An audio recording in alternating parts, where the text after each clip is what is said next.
Bien, bonjour à tous et merci beaucoup à Lorenzo Zambotti du LPSM d'inaugurer la version hybride du séminaire. J'espère que… Déjà la semaine dernière. C'est vrai, tu as raison, pardon, de faire la deuxième séance alors de la version hybride. Et donc, il va nous parler de pourquoi le LJLL devrait aimer les structures de régularité. Ce n'est déjà pas le cas. Voilà, merci beaucoup. Je suis vraiment très content de cette invitation. En fait, ça fait un moment que je me dis que je voudrais venir ici parler de quelque chose de ce type. Donc, c'est une activité de recherche très intense qui mélange des probas, de l'analyse, il y a aussi de l'algèbre et un peu de géométrie, comme vous verrez. Il y a surtout de l'analyse, je pense, plus même que des probas. Et c'est pour ça que je me disais, il faudrait que les analystes s'approprient de ce sujet. Vous savez peut-être que, par exemple, Félix Hoth a déjà compris que c'est un sujet porteur pour lui. Et à ma connaissance, en France, il n'y a pas encore beaucoup d'analystes qui ont suivi son exemple, mais j'espère que ça arrivera. Donc, aujourd'hui, je vais insister surtout sur les aspects UDP. Et comme je vous l'ai dit, il y a aussi des aspects algèbre et géométrie que je vais mentionner, mais sans beaucoup de détails. Mais je le dis parce que si jamais les collègues de l'IMJ ont l'idée de m'inviter à donner un exposé, je devrais refaire mes transparents. Mais moi, j'ai le titre prêt, d'accord? Et on verra si ça marche. Donc, les structures de régularité apparaissent dans le cadre de la théorie des EDPS, donc les équations aux dérivées partielles stochastiques. Donc, qu'est-ce que c'est que ça? Donc, une SPD en anglais, c'est une EDP avec de l'aléatoire. Mais on distingue les stochastic PDs des random PDs, d'accord? Les EDP aléatoires et les EDP stochastiques. On dit que, bon, c'est comme ça, une terminologie assez vague, mais une EDP aléatoire et une EDP où il y a des coefficients qui sont aléatoires, mais l'EDP en elle-même est bien posée dans un sens classique, alors que l'EDP stochastique a quelque part besoin d'un petit peu d'intégration stochastique, à la Ito par exemple. Donc c'est de ça que je vais parler aujourd'hui. Donc c'est un sujet qui a été créé au début des années 70 et développé au départ surtout donc, au Canada, en France, en Italie et en Union soviétique. Pardue, Daprat et Krylov, surtout je dirais Pardue et Daprat sont des vrais analystes à l'origine. Je ne sais pas si vous avez jamais vu la thèse d'Étienne Pardue. Donc dans sa première page, donc la thèse qui a été soutenue en 1975, Pardue remercie Jacques Williams. Donc c'est de là que vient cette activité à l'époque. Donc il applique les méthodes d'opérateurs monotones. C'est juste qu'il a en plus des termes de type bruit blanc, donc brownien, etc. Bon, par contre, Dawson au Canada est plus probabiliste et Krylov est un peu entre les deux. Donc, comme je dis, c'est une activité qui dure depuis 50 ans, mais bon, ça n'a jamais été un sujet très, très à la mode. Donc, je dis, même si, peut-être parce que il était à la frontière entre analyse et probabilité, donc bon, on a un petit peu tendance à cloisonner. Donc, tout d'un coup, en 2014, il y a donc la médaille Fields que reçoit Martin Heirer. Donc ça, c'est la citation officielle à l'IMS de Séoul. Donc pour ses contributions exceptionnelles à la théorie donc, des EDPS et en particulier pour la création d'une théorie des structures de régularité. Donc, il y a une petite anecdote que je viens raconter. en 2014, donc chaque médaille Fields est introduite par un exposé d'un membre du comité. Et donc pour Martin, c'était Ofer Zaitouni qui a dit à un moment donné, vous trouvez la vidéo sur YouTube, je vais vous expliquer un petit peu ce que c'est que les EDPS parce que peut-être vous n'en avez jamais entendu parler. Donc moi, ça m'a frappé cette phrase parce que c'était pas du tout nécessaire pour les 3 autres médailles Fields, d'accord. Les surfaces de Riemann, les systèmes dynamiques, la théorie des nombres, tout ça était bien connu au public de l'ICEM. Par contre, les EDPS, visiblement, c'était un sujet totalement inconnu, presque, et donc c'était peut-être un événement un peu exceptionnel que tout d'un coup, ça soit donc sous les lumières d'un public aussi prestigieux. Et bon, disons que moi, ça m'a fait un peu réfléchir et je vous cite juste un petit article, un divertissement que j'ai écrit pendant les vacances de Noël. Donc, c'est une histoire réelle et personnelle des EDPS où je trace un peu l'histoire, comme je l'ai dit, depuis les années même 60 jusqu'à ces succès spectaculaires récents. Ok, donc dans les années 80, les EDPS ont été utilisés par des physiciens, en particulier à Rome, donc je cite Giorgio Parisi et Gianni Lasigno, comme modèle pour des problèmes de physique théorique qui les intéressaient. Donc aujourd'hui, je vais vous raconter.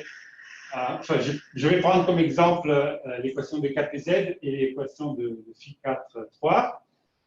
Voilà, donc vous voyez, ce sont des équations paraboliques non linéaires avec Xi qui est un bruit blanc en espace-temps.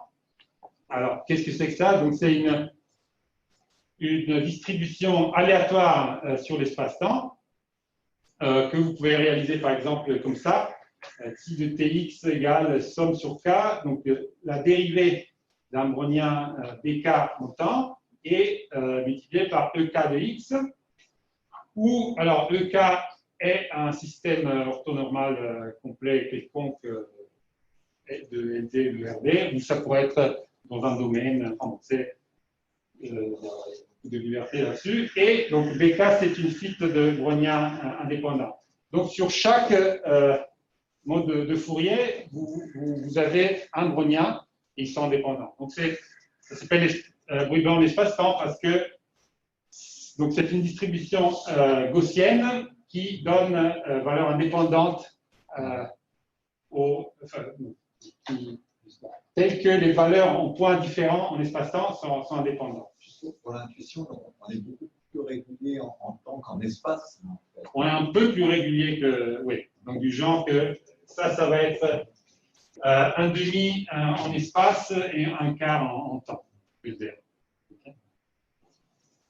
Voilà. Voilà, donc bien sûr, les distributions sont bien connues en EDP. Mais bon, ça, c'est des distributions un peu extrêmes parce que les singularités ne sont pas concentrées sur des points ou des sous-variétés, la diagonale, des choses comme ça. En tout point, Xi est une distribution singulière. Et ça va être le cas pour les distributions qui suivent. Donc, je dis tout de suite qu'on pourrait faire des équations elliptiques. Par contre, les équations hyperboliques, c'est déjà une autre histoire. Vous pouvez me poser des questions à la fin. Je ne connais pas trop le sujet, mais c'est clair qu'au moins avoir un noyau qui régularise grâce au Laplacien, ça aide la théorie. Alors, en fait, ces équations, les deux d'ailleurs, donc comme je dis, elles ont été introduites dans les années 80, elles sont restées un mystère du point de vue analytique jusqu'aux années 2012-2013, et c'est Martin qui a résolu les deux. Voilà, et le but est un peu de discuter pourquoi c'était si difficile de les traiter. Alors, Donc là, j'ai un exemple. Le premier exemple est donc KPZ. Je peux vous montrer d'abord. Donc voilà, c'est une équation parabolique avec variable spatiale en une dimension. Vous pouvez, les physiciens la traitent aussi en dimension supérieure. Donc pour l'instant, il n'y a pas de résultat rigoureux. Donc je vous montre un petit peu à quoi ça ressemble. Donc je vais vous montrer des animations qui, pratiquement comme les maths, sont toutes dues à Martin. Voilà, donc ça c'est le profil en espace de la solution, et le temps, donc c'est le fil que vous voyez se dérouler. En fait, ça c'est la solution de l'équation linéaire. Alors pour démarrer la non-linéarité, on clique là-dessus. Bon, on voit que ça change un petit peu, mais vous voyez que ça a un aspect brownien en espace. D'accord? C'est une fonction qui est continue en espace-temps, mais ce n'est pas du tout différenciable. Et donc c'est pour ça que la dérivée en espace est pas définie comme fonction, c'est juste une distribution. Donc, je vais vous montrer un peu une autre animation qui est très belle, parce que, vous voyez, on parle de ça comme d'un modèle de fluctuation pour une équation qui décrit les fluctuations d'un modèle de croissance aléatoire. Alors, pour ça, il y a une autre animation très belle. Donc, ça s'appelle Tetris. Voilà. Donc, vous voyez, c'est le jeu du Tetris avec les pièces qui tombent. Personne ne joue, donc ça s'accumule. Ça s'empile. Et alors, on peut zoomer. D'accord? Vous voyez les pièces qui tombent. On zoome de plus en plus. Voilà. Et ça commence à créer des structures. Vous voyez, donc de plus en plus, de plus en plus. Voilà, donc vous comprenez, c'est un modèle de croissance, justement. Et on regarde le profil. Donc, en fait, il y a une partie de loi des grands nombres. Il y a donc la surface qui monte, bien sûr. Donc, on se recentre autour de cette limite macroscopique et on regarde la différence, ce qui a à une échelle, à une limite triade, c'est des fluctuations. Et donc, l'équation de KPZ introduite par les physiciens est censée décrire le comportement de cette interface. OK? Bon. Voilà, merci. Très bien. Donc, je reviens au problème analytique que je décrivais. Voilà. La dérivée par rapport à l'espace est seulement une distribution. Donc, en réalité, la non-linéarité qui apparaît dans l'équation est mal définie. Encore une fois, comme pour Xi, c'est une distribution qui est singulière partout. Et là, donc, en fait, les régularités sont un peu de ce type-là. Donc, Xi est dans un espace de Bézoff moins 3,5. U sera 1,5 parce que on s'attend à avoir un effet de régularisation de Classien. Mais la dérivée par rapport à X sera en C moins 1,5. Et donc, l'approche analytique, je ne sais pas, classique, ne marche pas. On ne sait pas trouver un espace de Banach de régularité où on peut poser cette équation.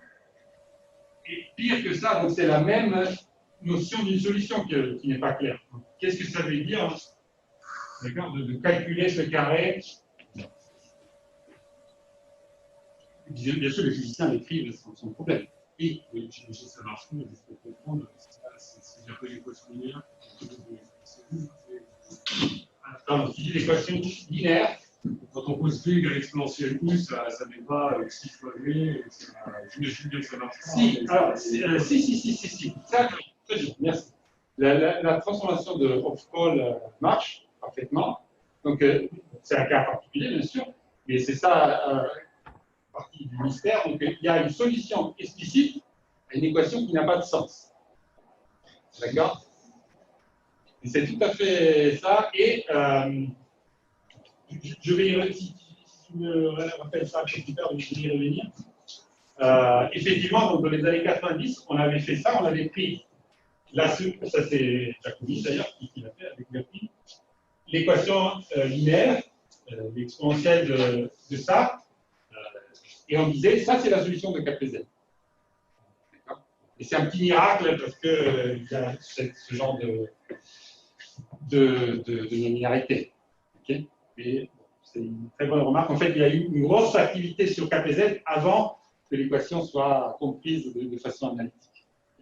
D'ailleurs, c'est un sujet très, très à la mode parce que c'est en lien avec les matrices aléatoires mondiales. Ce n'est pas de ça que je parle aujourd'hui. Alors, l'autre équation est la quantisation stochastique de Parisi-Vous en dimension 3.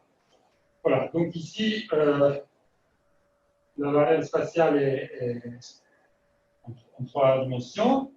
Et en fait, donc, ici serait dans un espace de Bezoff moins 5,5. Donc, du coup, U est moins 1,5. Et ça veut dire qu'il n'y a pas besoin de prendre la dérivée. C'est la solution elle-même qui est une solution. Et donc, le cube n'est pas bien. Je peux aussi montrer une animation de ça. Sauf que c'est en 2 dimensions. Pardon, voilà. Mais bon, ça, c'est un modèle d'Ising qui est censé converger vers un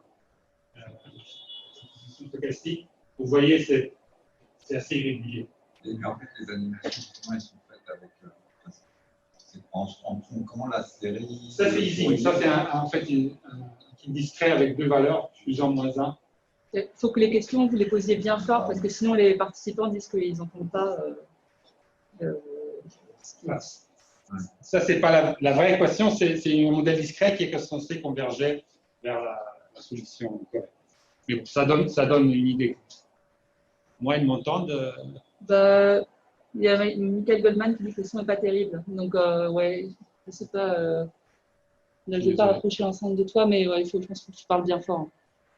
Oui, il y a le masque aussi. Ouais, c'est ça. D'accord. Donc, alors, en fait, plus généralement, vous pouvez considérer un problème de ce type. Donc, encore une fois, équation parabolique avec non-linéarité. Et en général, même pour des non-linéarités polynomiales, on ne sait pas définir donc, ces produits de distribution aléatoire. Où je mets un aléatoire entre parenthèses parce que ce n'est pas trop l'aléa qui a un problème. C'est la régularité des distributions qui pose problème.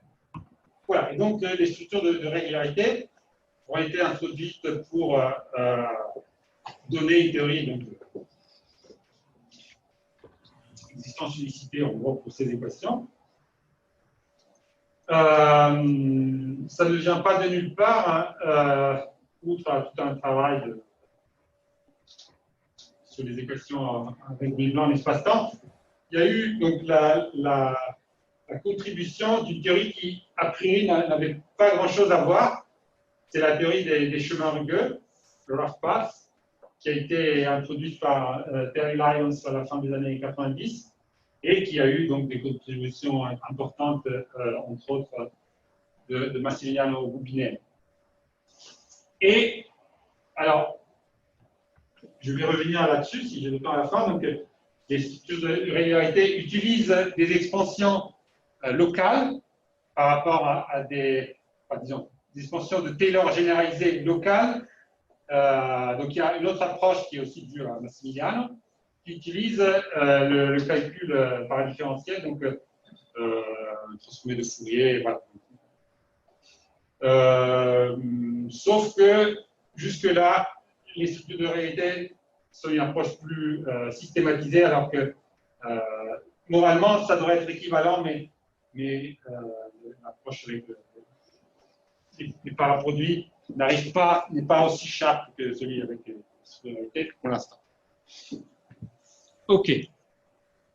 Donc là, je vais montrer un théorème général qu'on peut démontrer avec les structures de réalité, mais les structures de réalité n'apparaissent pas.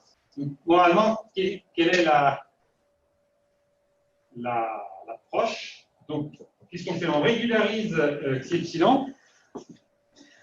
On régularise le bruit xi par convolution avec des modificateurs, des choses comme ça, xi epsilon. Et donc, on met xi epsilon dans la non-linéarité et on définit la solution de cette équation maintenant de façon tout à fait standard. Alors, le problème est que quand epsilon tend vers 0, en général, vous ne savez pas ce que va faire un u epsilon. Mais en fait, pour une classe d'équations que Martin appelle sous-critique, on peut trouver des équations renormalisées. C'est-à-dire que vous avez un nouveau coefficient f chapeau epsilon avec un f chapeau epsilon explicite. Je vais vous montrer des exemples tout de suite. Tel que maintenant la nouvelle solution u chapeau epsilon converge vers un objet qui est censé être l'objet d'intérêt. D'accord? Ici, vous voyez apparaître donc, ce mot, la renormalisation. Le choix de epsilon, c'est... Alors, je vais te montrer. OK, donc la ligne en bas dit la linéarité est toujours de la forme f plus des termes explicites qui contiennent des constantes divergentes en général. Donc, exemple, kpz, c'est ça. Et donc, f chapeau est le même, moins, ça c'est juste une constante, c sur epsilon. Pour phi 4.3, donc la quantisation stochastique, ça c'était le coefficient de départ. Et le nouveau coefficient est le même, plus donc, une perturbation linéaire, multipliée par deux constantes, enfin, pardon, la somme de deux constantes, une en 1 sur epsilon et une en log epsilon. Je vais revenir là-dessus. En gros, l'idée est que si on ne met pas ça, donc le carré qui est là va exploser.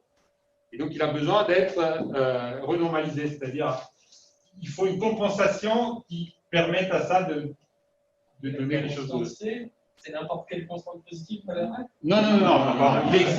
Il existe une constante telle que ça marche. Enfin, là aussi, je vais essayer de l'expliquer tout à l'heure. Non, tout est très, très précis et très délicat. D'accord? Pardon, tu as écrit un f relativement général, mais que si il apparaît de manière additive comme ça, ou il pourrait être multiplicatif Alors, il peut être. Oui, alors, j'ai dit. Tu peux multiplier, par exemple, sigma de u fois xi. Ça marche. Ou u fois xi, c'est un autre exemple classique. Mais bon, si tu prends xi carré, c'est fini. Ça ne marche pas. Et ça dépend de la forme précise de la régularisation du xi, j'imagine. Enfin, tu n'as pas précisé ce oui, tout dépend éventuellement aussi de la modification. Oui. Mais pas, non, mais éventuellement les constantes, mais pas, tu vois, il y a des ordres canoniques aussi qui apparaissent. D'accord. Et d'ailleurs, les ordres étaient déjà connus par les physiciens, par exemple, donc ça ne vient pas de nulle part. Est-ce que xi epsilon, ça peut être pensé comme juste une troncation de la série de xi que tu as définie dans la première slide? Xi epsilon, répète, s'il te plaît. Ça peut être vu comme juste une troncation de la série de xi. Aussi, oui, tout à fait. Toute sorte de régularisation. Oui, toi aussi. Oui, ça aussi tu peux faire. Alors, en gros, je reviens à la question sur off-call. Ça s'explique très bien si on prend donc off-call et on régularise xi, enfin le bruit blanc de l'espace-temps, ça vient de la formule d'Ito. Donc il y a un terme qui apparaît. Et donc c'est tout à fait naturel si tu penses que la bonne solution est l'exponentielle de la solution de l'équation linéaire. Donc en quelque sorte, ça confirme. Ça aussi, on aurait pu l'écrire dans les années 90, sauf qu'on ne savait pas, donc il faut traiter administrativement la ligne. D'accord. Donc là, en général, je dis, il y a une petite arnaque, mais j'essaie de vous convaincre que non, c'est vraiment comme ça qu'il faut faire. OK, donc, pardon, ça ne marche pas, j'essaie d'avancer. Donc, alors, regardez ça. Là, je vais introduire quelque chose de nouveau. Donc ici, j'ai les distributions en espace-temps avec le bruit. Et ici, j'ai les distributions en espace-temps avec la solution U epsilon de l'équation régularisée. Okay. Et je fais une factorisation. J'introduis un espace à forme de patate où j'ai un choix d'un objet, que j'appelle X epsilon, de façon à ce que, et j'ai une application phi de la patate dans les distributions, telle que, voilà, c'est un diagramme qui commute, et donc U epsilon est phi de X epsilon. D'accord? Donc ça va être l'une des idées fondamentales. Donc il faut factoriser l'application qui a ici à ceci U en passant par un autre espace. Et quel est l'avantage de ça? L'avantage va être que cette fonction-là, phi, est continue. C'est là l'un des points clés. Et bien sûr, c'est là que l'analyse joue un rôle essentiel. Donc, j'essaie d'expliquer. Donc, chaque élément de X de la patate qui est un espace métrique contient un nombre fini de distributions.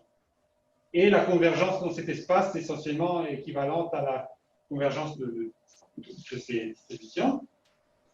Et donc là, l'élément X agit comme un contrôle, c'est-à-dire que U égale à phi de X est défini comme un certain point fixe où X donc, apparaît comme contrôle, et gamma est une application qui agit sur un espace de Banach qui dépend de X. J'ai dit tout à l'heure, vous ne trouvez pas un espace de régularité, genre Bézoff, Sobolev, etc., sur lequel vous pouvez faire un point fixe. Alors, ici, on retrouve cette situation, sauf que, voilà, en gros, l'espace de Banach, il sera aléatoire. Donc, il va dépendre d'un objet X à construire. Et à part ça, donc, U sera bien décrit comme un point fixe où tout est stable, etc.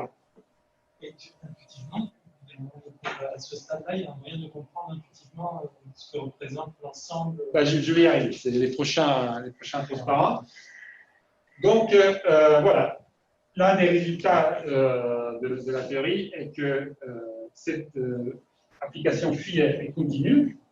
Alors que, vous allez voir, le choix qui va de xi epsilon à x epsilon n'est pas continu. Donc, j'ai factorisé une application qui n'était pas continue en un morceau qui est continu, donc qui se comporte bien, et une autre étape qui n'est pas continue et qu'il faut donc un peu maîtriser. Mais au moins, j'ai, comment dire, un peu isolé les problèmes dans ce choix-là. Voilà, et jusque-là, j'aurais pu vous faire un transparent presque identique en vous parlant de la théorie des chemins rugueux. J'aurais pu faire un transparent vraiment pour les chemins rugueux, mais je me suis dit que j'aurais perdu du temps à vous donner les notations, etc. Et juste pour dire que vous pouvez remplacer maintenant le dp par le dps, donc par l'équation différentielle ordinaire ou stochastique, et vous aurez la même problématique. Donc le bruit associé au bruit, la solution n'est pas continue, c'est juste une application mesurable, mais on peut factoriser ça en une application qui est continue et une autre application qui est seulement mesurable, et où sont concentrés les problèmes. Alors là, je vais essayer de... Non, ça ne marche toujours pas. Alors, voilà la réponse à Riemann. Dans l'espace des contrôles, je vais mettre un nombre fini de produits explicites et qui sont importants pour l'équation qui m'intéresse. Par exemple, dans KPZ, je veux considérer le carré de la dérivée de la solution. Ça va être compliqué, mais par contre, ce que je peux faire est prendre le bruit. Donc, si vous voulez, ça, c'est la solution de l'équation linéaire. Donc, je vais prendre l'équation de la solution linéaire, qui est explicite, et je vais lui appliquer la non-linéarité. Ça, c'est encore régularisé, d'accord? Mais ça, je peux calculer explicitement, et il y a d'autres exemples où, enfin, j'ai juste l'équation de la chaleur, le module de la chaleur, ça c'est la convolution standard. Et alors, les produits qui après cela deviennent rapidement un peu compliqués à écrire, donc il y a une notation combinatorique pour les noter. C'est des jolis arbres qui apparaissent.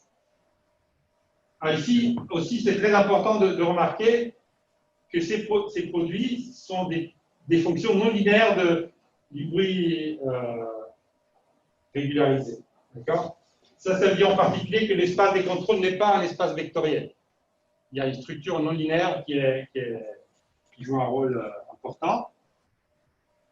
Donc, Ayman, j'ai répondu, j'ai commencé à répondre. Alors, un peu, mais en fait, là, sur l'équation, est-ce que peut-être tu peux Oui. réécrire l'équation Sous critique, c'est pour ça, c'est parce que là, il n'y a que le G qui intervient. Non, sous critique, c'est parce que finalement, il y a juste un nombre fini d'objets dont tu as besoin d'avoir un contrôle.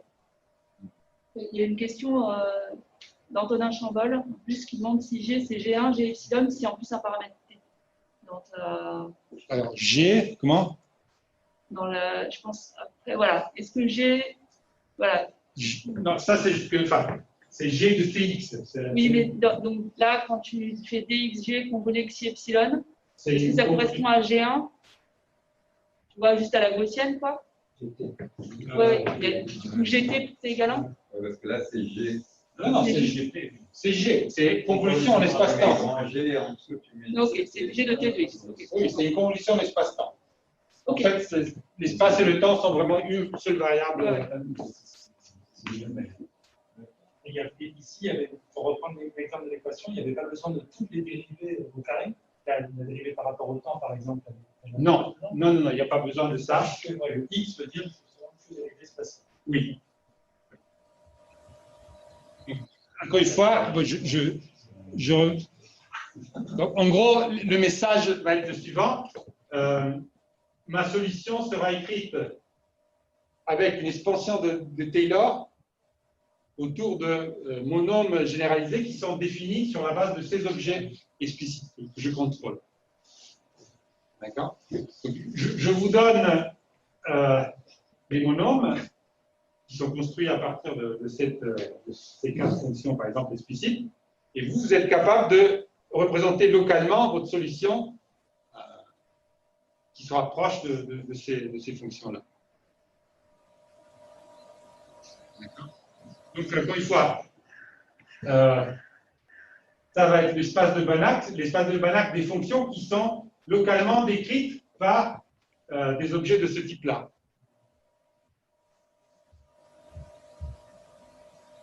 Et donc, vous voyez, là, c'est l'espace de Banach qui dépend du choix de ces 4 ou 10 ou 50 fonctions explicites.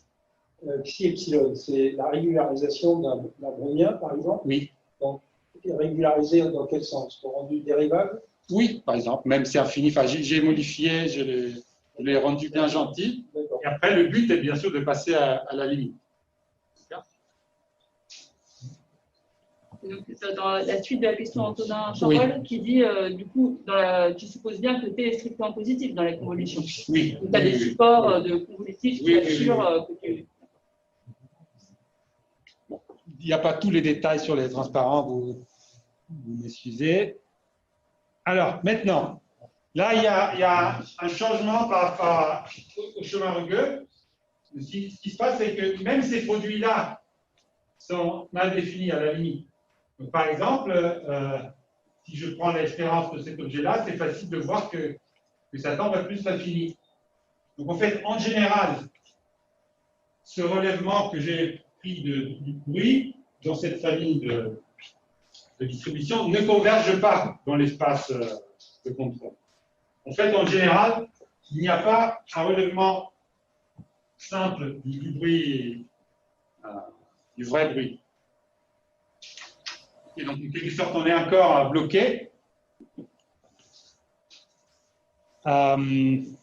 Oui, donc voilà. C'est ce que je fais avec Xi. Je le mets où dans mon espace de contrôle? Alors, c'est là que la renormalisation intervient. Donc, je peux modifier les produits qui sont dans cette famille finie pour trouver un nouveau relèvement X chapeau de xi epsilon qui peut-être va converger. En fait, ça s'appelle le modèle renormalisé. X chapeau epsilon contient tous ces produits modifiés, c'est-à-dire renormalisés. Donc, par exemple, xi epsilon, je ne le modifie pas, mais celui-là, je lui retranche sa moyenne que je vous ai dit a tendance à diverger. Okay. Et sur les autres, je fais des opérations du même type. Donc, qu'est-ce que je fais? J'ai introduit un nouveau relèvement de xi epsilon qui s'appelle X chapeau epsilon. Et ça me permet, grâce à l'application phi, de définir une autre fonction, une autre distribution. Je dirais, mais ça va être une fonction chapeau epsilon. Yes, X chapeau epsilon. Alors, il se trouve que, voyons, maintenant, ce n'est pas du tout évident, mais U chapeau epsilon sera la solution d'une autre équation, qui est celle que je vous avais écrite dans le du théorème. D'accord? Donc là, comment dire, avoir modifié les produits au niveau de l'équation linéaire, en gros, entraîne une modification au niveau des produits sur le dp non linéaire aussi. Donc en gros, quand je vois la dérivée pour KPZ, par exemple, quand je vois ça, en fait, je dois retrancher la même constante que j'ai retranchée pour les missions. Il y a un effet comme ça. Les produits sont interprétés différemment.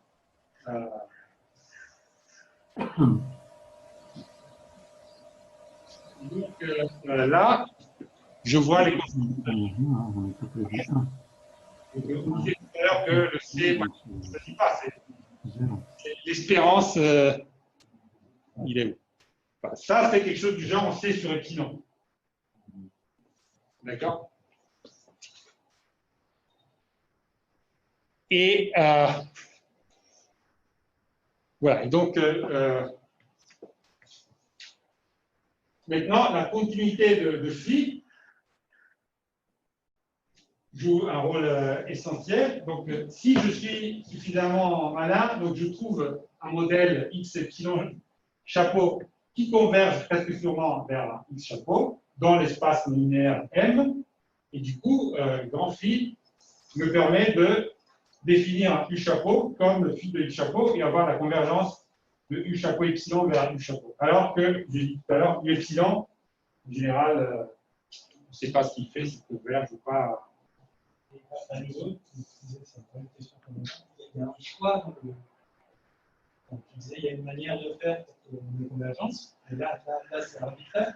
Il y a une manière de faire pour obtenir la convergence sur l'espace M. Ok. J'ai encore une réponse à ça, écrite. Si je te le dis comme ça. Alors, déjà, il n'y a pas unicité. Okay. Parce que il y a un groupe qui agit sur les choix possibles de X chapeau epsilon, de X chapeau.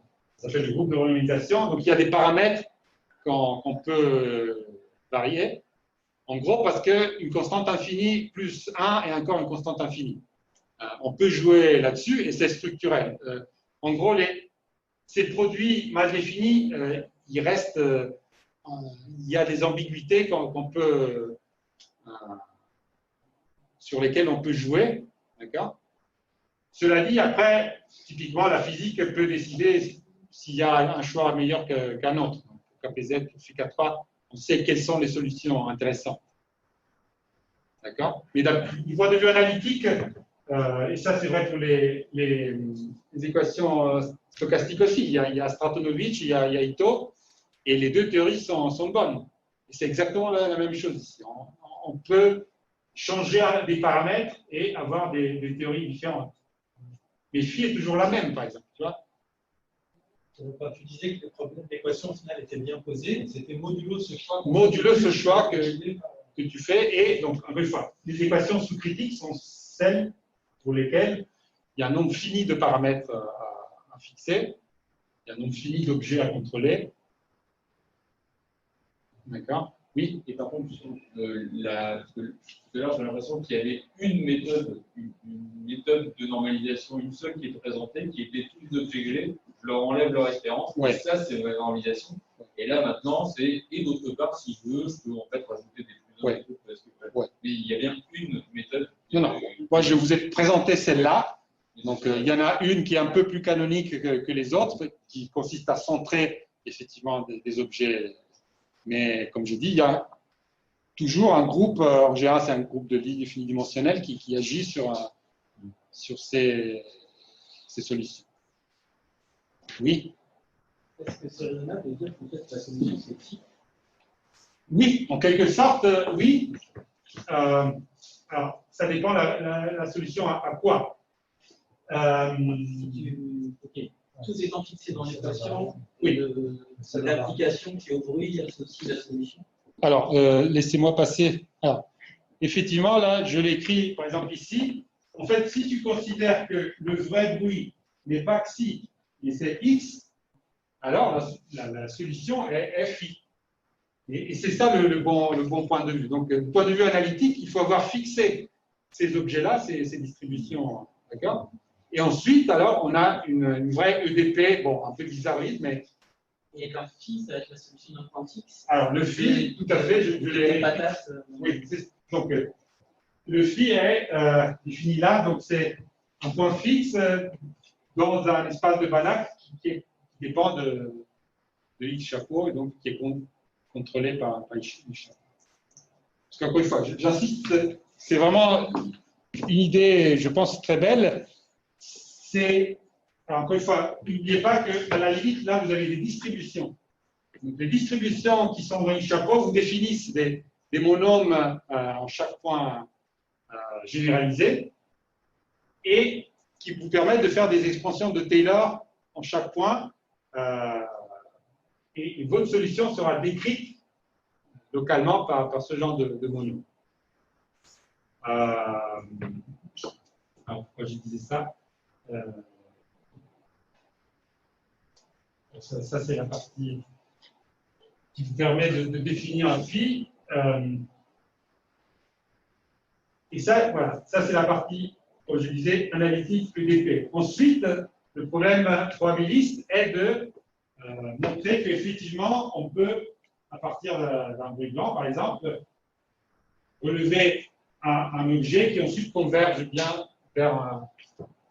Et ça, donc, c'est difficile de faire ça de façon, comment dire, déterministe, parce que l'objet probabiliste, il a donc presque sûrement des propriétés spéciales.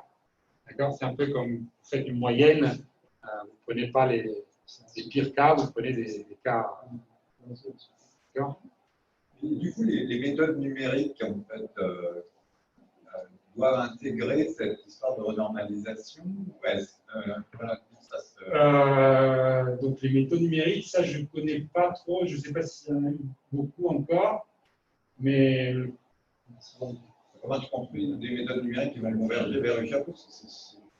Ouais. On a fait les films, pour moi, c'est. Voilà, par exemple, est-ce que les films que tu as montrés, c'est effectivement des approximations de ce chapeau? Oui. Oui. Alors, honnêtement, l'année numérique de ces équations-là, je ne sais même pas si ça a été beaucoup étudié. Je n'ai pas l'impression, mais bien sûr, c'est intéressant, tu vois. Enfin, si je veux faire de la quantification d'incertitude ou des choses comme ça, vraiment calculer des choses, je vais avoir besoin de faire. Parfait, tu vois, c'est pour ça que je suis venu, pour stimuler des réflexions de ce type.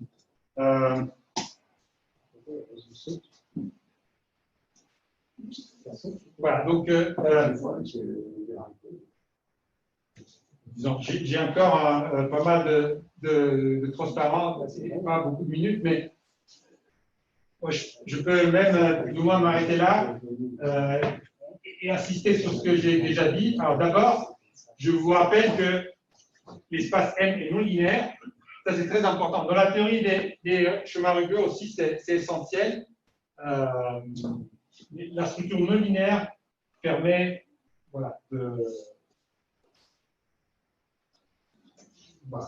jouer un rôle vraiment important. Et ce qui fait que le groupe que je mentionnais, c'est le groupe de normalisation qui vous envoie, par exemple, de x epsilon à x epsilon chapeau est non trivial. Et c'est ça la partie algébrique que je mentionnais.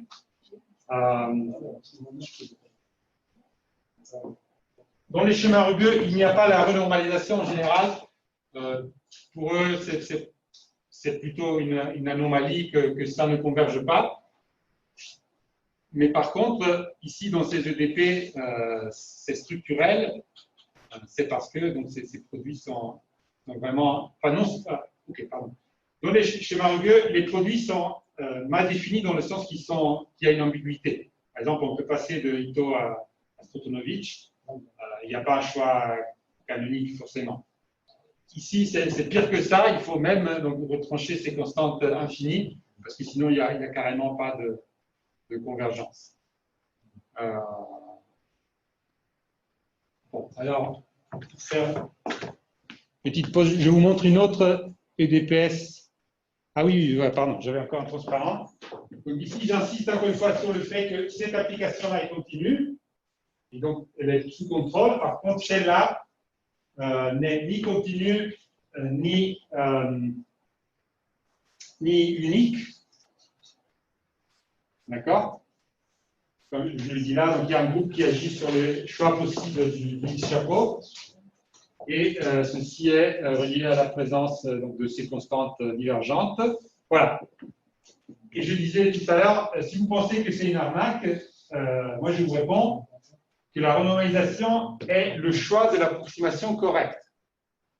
Au début, on a mis x epsilon à la place de, pardon, xi epsilon à la place de xi, et on a dit, voilà, ça c'est l'équation. Mais c'était un choix, ça c'était un choix arbitraire. Pourquoi est-ce que par exemple, KPZ devrait être approximé par ça? C'est pas du tout clair. Okay. Donc, en fait, il faut bien préparer votre équation pour que ça converge vers la limite correcte. Et le choix du profil de convolution, de quoi que ce soit, ça change rien. Le profil de convolution, c'est quoi? Les xi epsilon, la manière dont on les a régularisés, ça n'aura aucun impact. Alors, ok, ça va rentrer dans les constantes. Mais en général, la limite, tu peux la caractériser indépendamment de ça. Parce qu'il y a le point fixe qui est là. D'accord? Tu as juste le X chapeau. Tu n'as plus comment tu as convergé vers X chapeau. D'accord? Donc les constantes rentrent dans la convergence de X chapeau epsilon vers X chapeau. Une fois que X chapeau est construit, tout est canonique. Et Didier faisait remarquer un truc juste maintenant que je n'ai pas compris. Je pense que ça là, c'est plus précis. On a l'impression qu'il y a une structure qui dépend de X chapeau, qui est la structure Banachik pour faire ton point fixe. Ouais. Et donc le mot continu, là, il se réfère à. En fait, oui. Alors, le mot continu veut dire que si tu as X chapeau N, d'accord, ça n'a rien à voir avec epsilon, c'est pas une suite qui converge, alors le UN chapeau correspondant converge aussi. Le côté banal, il intervient où non, juste dans la construction de l'application gamma pour laquelle tu fais le point fixe. Définir le Enfin, je veux dire que, alors, là, l'espace de Banach est vraiment comme un espace.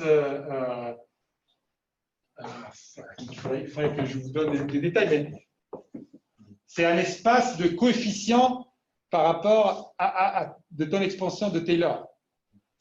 D'accord. Oui, j'ai un slide. Il y a une question de Jean-Pierre Puel aussi qui a levé la main.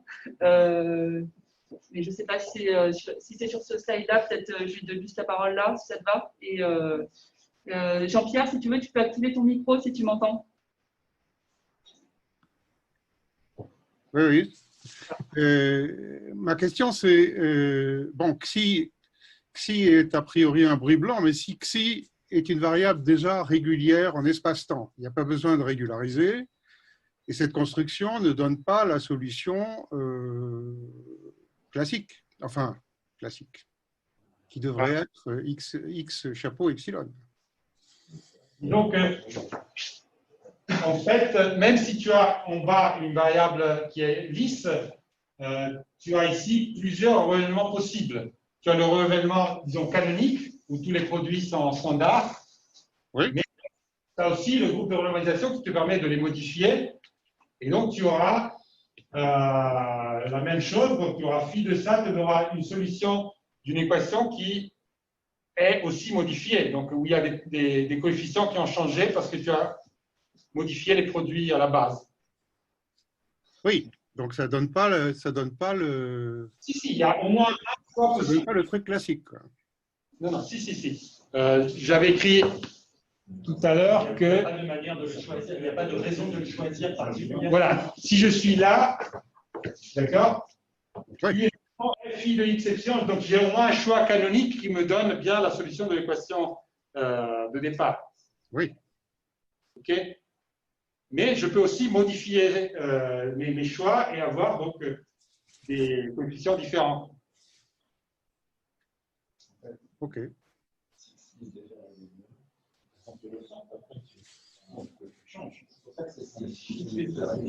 J'entends pas. C'est plus phi la solution. Oui. Alors, oui, du point de vue EDP, c'est plus phi la solution, c'est ça. Et encore une fois, donc le vrai contrôle n'est pas juste le bruit tout seul, il faut ajouter des informations. Ça, c'était déjà, j'insiste, l'idée de Terry Lyons pour les EDS. Ces informations sont des fonctions non linéaires du bruit de départ, mais qui sont a priori ambiguës, donc il y a des paramètres qu'on peut modifier.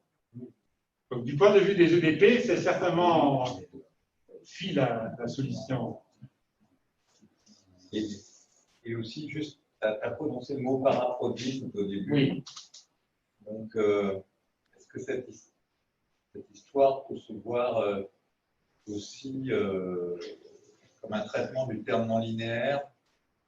Oui. Alors, oui. Donc, l'image serait la même, c'est juste la technique qui est différente. Ouais. Mais là aussi, donc, tu as le bruit, tu dois faire le choix d'un certain nombre d'objets non linéaires, et ensuite, tu as une solution phi qui. C'est la même chose, c'est juste la technique analytique qui est différente.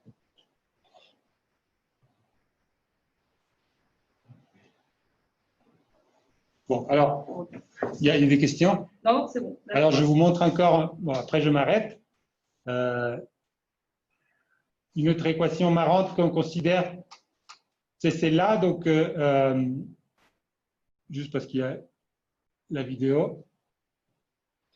Alors, c'est la, on s'appelle en français,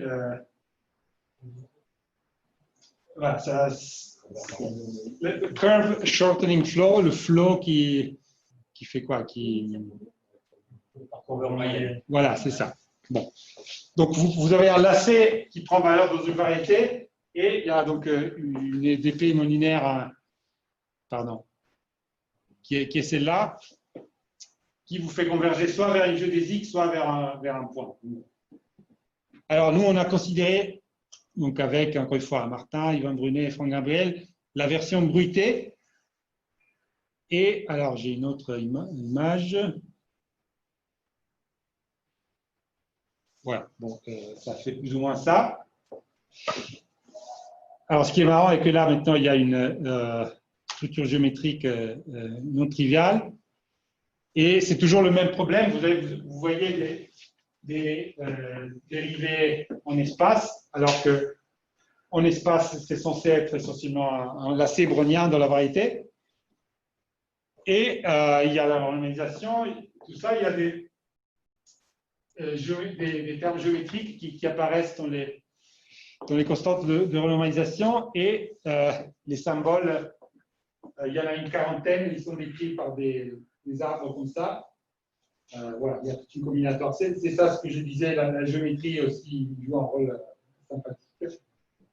Et la combinatoire, en quelque sorte. Bon, après, j'avais aussi une partie où je racontais, enfin, rapidement. Regardez. Alors ça, c'est le genre d'expansion. Vous voyez, vous avez là des monomes centrés en X et qui, en fait, donnent des distributions. Et vous faites une somme sur un nombre fini de monomes multiplié par des coefficients. Donc, a priori, votre solution sera écrite comme ça. D'accord, ça c'est le cas classique où vous avez donc des monomes standards avec des coefficients. Donc le monome standard, il devient une distribution et le coefficient, il reste une coefficient. Alors, le problème est, l'un des premiers problèmes est comment associer à ça, comment associer, disons, à l'expansion de Taylor une fonction dont ça est l'expansion de Taylor. Okay, ça s'appelle le théorème d'expansion de Whitney. Ici, pour les distributions, vous voudriez juste prendre x égale à y, mais en fait, ça n'a pas de sens. Vous ne pouvez pas faire ça. Bon, il y a un théorème qui s'appelle le théorème de reconstruction qui permet d'associer à. Enfin, bon, mais là, je ne rentre pas dans ces détails, ça prend quelques minutes et j'ai déjà fini mon temps. Donc, au moins, vous voyez que ça, ce sont les objets que je vous ai montrés, les arbres et les produits explicites. Et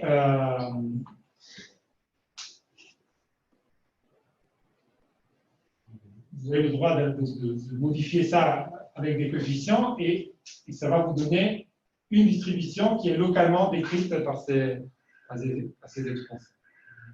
Donc, en gros, vous faites une théorie des non-linéarités, la convolution avec le noyau de la chaleur, etc.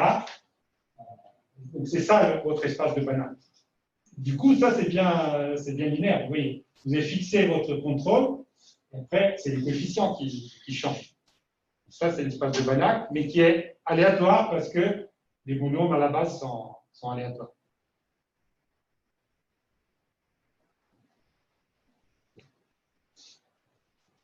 Bon, donc, moi, il m'a fallu des années pour comprendre tout ça. Donc, si vous le comprenez en 50 minutes, c'est presque je le sens. Voilà. Donc, je m'arrête là. Merci.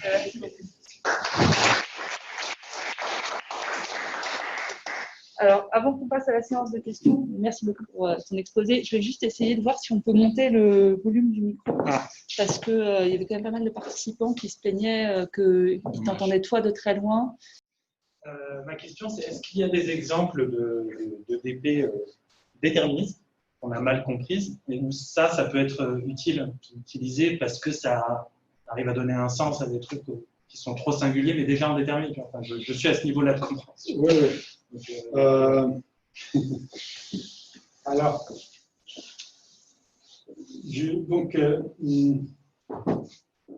non, honnêtement, je ne pense pas dans le sens que déjà, je ne connais pas assez les EDP que vous étudiez. Je pense que là, donc, les techniques qui servent vraiment à traiter des cas où les solutions sont tellement irrégulières que les techniques déterministes ne s'appliquent pas. Et je ne pense pas que vos modèles, ça arrive de trouver des solutions aussi moches que ça. Je pense que plutôt, vous allez vers des cas où, par exemple, alors, non, mais enfin, il y a de la craie dans la boîte. Ouais. Non, mais c'est pas la craie, c'est mon ignorance qui me fait peur. Donc, par exemple, j'imagine vous avez un objet de F qui a régularité alpha, G qui a régularité bêta. Vous voulez faire F fois G. Alors, comme je disais, ici, on prend A alpha qui est moins 1,5, bêta est moins 1,5. Bon, alors, en EDP, qu'est-ce qu'on fait plutôt? Alpha plus bêta qui est positif, peut-être proche de 0. Vous regardez les cas critiques, enfin, ça, j'en sais rien, c'est à vous de me raconter ça.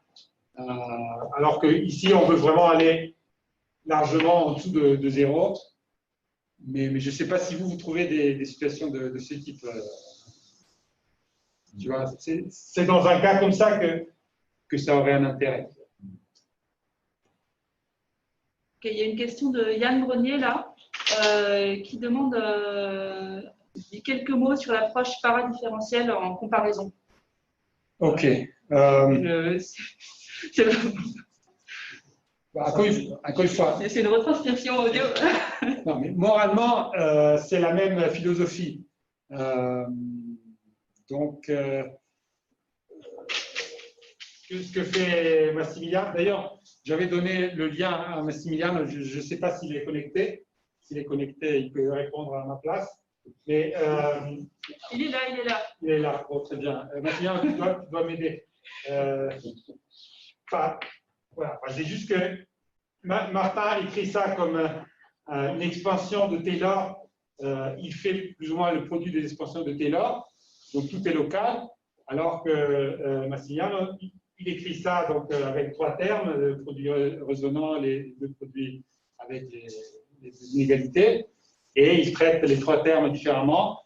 Le produit résonant, il est bien défini parce que, à nouveau, c'est la probabilité qui aide. Donc, sinon, on serait dans un cadre où le produit résonant ne peut pas avoir de sens, mais il aura un sens presque sûrement grâce au choix probabiliste. Mais sinon, la philosophie est la même. Comme je disais, l'approche avec les structures de réalité est allée un peu plus loin, dans le sens que c'est vraiment un peu systématisé. Il y a une classe générale à laquelle ça s'applique. Alors que pour les paraproduits, c'est encore un peu au cas par cas de voir si ça marche. Il y a une autre question de Corentin Audiard qui fait un peu écho à une d'Eyman tout à l'heure, je crois, qui est donc il y a plusieurs façons de renormaliser. Est-ce que ça donne toujours les mêmes solutions ou pas? Non. Donc là, encore une fois, le groupe de renormalisation agit sur les solutions aussi. Mais en général, il y a un cas qui est plus intéressant que les autres, ou bien ils sont tous intéressants, mais alors c'est comme Ito et Stratonovich, donc ils ont des propriétés différentes. Donc on peut choisir l'un ou l'autre selon le contexte.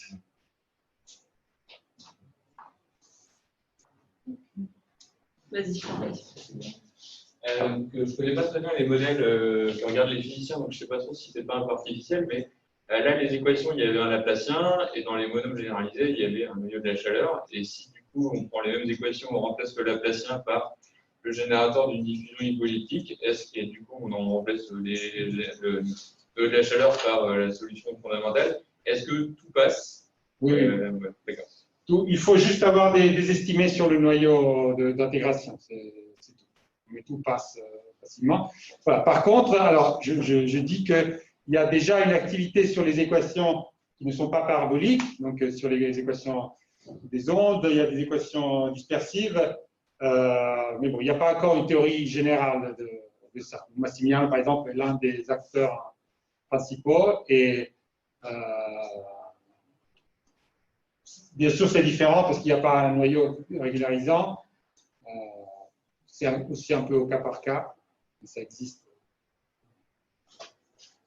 Je voulais aussi citer, je l'ai là, un transparent, une chose qui est marrante, en parlant d'analyse numérique. Et donc, en fait, les arbres que vous avez vus sont les très proches, presque les mêmes qui apparaissent dans l'intégration numérique et géométrique. Et l'un des chercheurs principaux est le père de Martin. Alors, je ne sais pas si au JLL, il y a quelqu'un qui s'occupe de ça. Katharina. Ah oui, voilà. Et donc, en fait, c'est la partie algébrique qui est essentiellement un miroir de celle du père de Martin. C'est assez marrant. Et alors, je dis à la fin que, j'insiste, je pense que tout ça contient des idées très belles et nouvelles, et tout ça attend des applications en dehors des SDPS. Comme en 2014, les SDPS restent un sujet relativement niche, mais j'ai l'impression qu'il y a vraiment des idées très belles qui pourraient être appliquées. Est-ce qu'il y a des théories spectrales associées? Genre, j'ai vu plein d'articles sur le modèle d'Anderson parabolique. Ouais. Est-ce qu'il y a des gens qui. Est-ce qu'on peut donner un sens au spectre de. Voilà, passer un U plus VU avec un V qui serait un xi? Oui, mais il y a aussi des travaux sur Des ça. localisations, ouais. Oui. Mais par exemple, même ici à Paris, il y a des gens qui font des choses comme ça. Cyril Labbé, il y a de l'activité. Donc, c'est des opérateurs aléatoires dont on étudie le spectre. Il y a plusieurs articles déjà. Est-ce qu'il y a d'autres questions dans la salle ou parmi les participants en ligne? Non. Eh ben, merci encore. Merci à vous.